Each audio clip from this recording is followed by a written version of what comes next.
Assalamualaikum warahmatullahi wabarakatuh. Salam sejahtera untuk kalian semua, para pendengar setia resensi. Kali ini kita akan mengupas sebuah buku yang berjudul Falsafah Kenabian, Monoteisme Teoritis dan Praktis yang bersifat individu dan sosial, sebuah karya yang ditulis oleh Murtada Mutahari.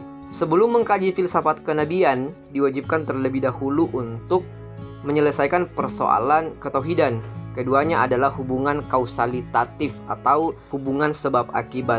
Hanya dengan memahami dan mengimani konsep ketauhidan, persoalan kenabian bisa diterima dengan baik oleh akal manusia. Hanya dengan menerima secara rasional bahwa seluruh alam semesta beserta dengan isinya berasal dari Tuhan, atau kata Aristoteles causa prima, kita bisa menerima bahwa para nabi adalah manusia terpilih yang menjadi perantara Tuhan di bumi untuk menyampaikan risalah atau bimbingan untuk semua makhluk tanpa terkecuali.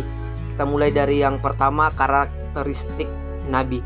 Bab ini menjawab apakah kita, dalam hal ini manusia biasa, bisa menjadi nabi, dan sangat telak jawabannya ternyata adalah tidak. Berikut beberapa syarat kenabian yang dikemukakan oleh Murtada Mutahari. Pertama, mukjizat. Di masyarakat sebelum Nabi Muhammad SAW, kelebihan yang sifatnya supernatural adalah hal yang sangat penting. Hanya dengan ini nabi diakui sebagai nabi. Tentu teman-teman familiar dengan kisah Nabi Musa, Nabi Isa, Nabi Yusuf, dan sebagainya. Berikutnya, kemaksuman. Maksum secara sederhana artinya terjaga dari dosa. Kedalaman intuisi menjadikan nabi tidak pernah melakukan dosa, pun sebenarnya ia berpotensi untuk berdosa. Ketiga, bimbingan. Telah disampaikan di awal bahwa fondasi dari kenabian adalah ketauhidan. Nabi adalah ia yang menyelami secara dalam keintiman dengan Tuhan, artinya ia dari Tuhan menuju makhluk untuk membuka jalan bagi makhluk yang lain menuju Tuhan. Nabi-nabi Allah Subhanahu wa Ta'ala keseluruhannya lahir dari jantung masyarakat dan proses perenungan mereka yang panjang, bukan jalan yang enteng seperti upaya-upaya kecil kita sehari-hari. Tak sedikit di antara mereka yang difitnah, dikucilkan di masyarakat, hidup miskin, penuh cobaan.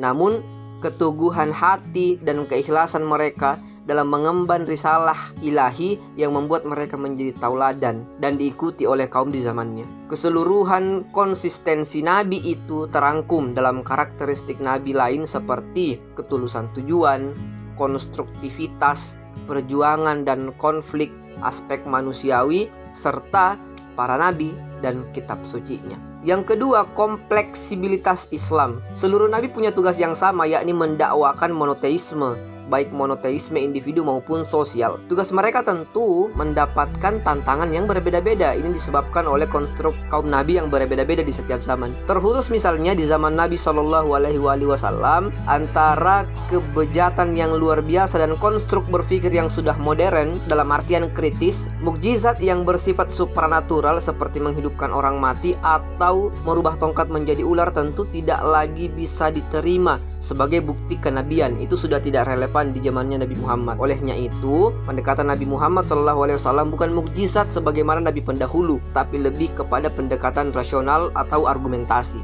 Ada banyak sekali nilai-nilai universal yang menunjukkan kompleksibilitas Islam sebagai satu ajaran yang tidak lekang oleh zaman. Resentor hanya menunjukkan beberapa saja yang resentor anggap paling mudah untuk dicerna oleh para pendengar kita. Pertama, keterpakaian ijtihad. Islam dan rasionalitas tidak bisa dipisahkan. Pada tingkat makom tertentu, seseorang yang digelari mujtahid dibenarkan mengeluarkan satu fatwa atau hukum yang berkenaan dengan urusan peribadatan atau urusan sosial. Pasca kenabian, keberadaan mujtahid dengan standarisasi tertentu sangat penting, terutamanya dalam merumuskan nilai-nilai Islam agar tetap kompatibel dengan zaman. Yang kedua, kemanfaatan hidup sehat dan bersih. Karena kita melihat ada kelompok muslim yang tinggal di tempat kumuh, bukan berarti Islam suka kotor dan jorok. Menurut Kang Jalal, ini salah satu dari bentuk intelektual desak atau kesalahan berpikir.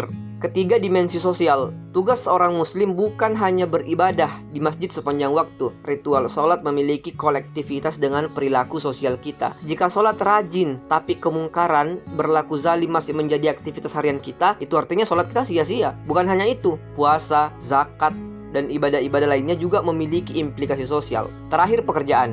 Islam sangat menentang kemalasan. Orang yang hina di mata Allah adalah ia yang menggantungkan hidupnya kepada orang lain. Dalam sebuah hadis disebutkan bahwa mencari rezeki yang halal atau bekerja sama dengan berjihad di jalan Allah Subhanahu wa taala. Bab yang terakhir, Muhammad sallallahu alaihi wasallam sebagai khataman nabiyyin. Setiap nabi-nabi memiliki kemampuan supranatural yang melebihi kemampuan manusia pada umumnya. Tidak jarang kita mendengar kisah superior dari nabi-nabi yang tidak bisa kita telisik secara sains, tapi ini pengecualian untuk Muhammad Sallallahu Alaihi Wasallam sebagai nabi terakhir. Al-Quran adalah mukjizat Nabi Muhammad Sallallahu Alaihi Wasallam. Substansi Al-Quran yang mencakup aspek sosial dan privat manusia, kesesuaiannya yang absolut dengan zaman, perkembangan ilmu pengetahuan, budaya serta pendidikan menjadikan Al-Quran sebagai pembimbing manusia hingga akhir zaman. Fakta di atas mengantar kita kepada pertanyaan, apakah pewahyuan berhenti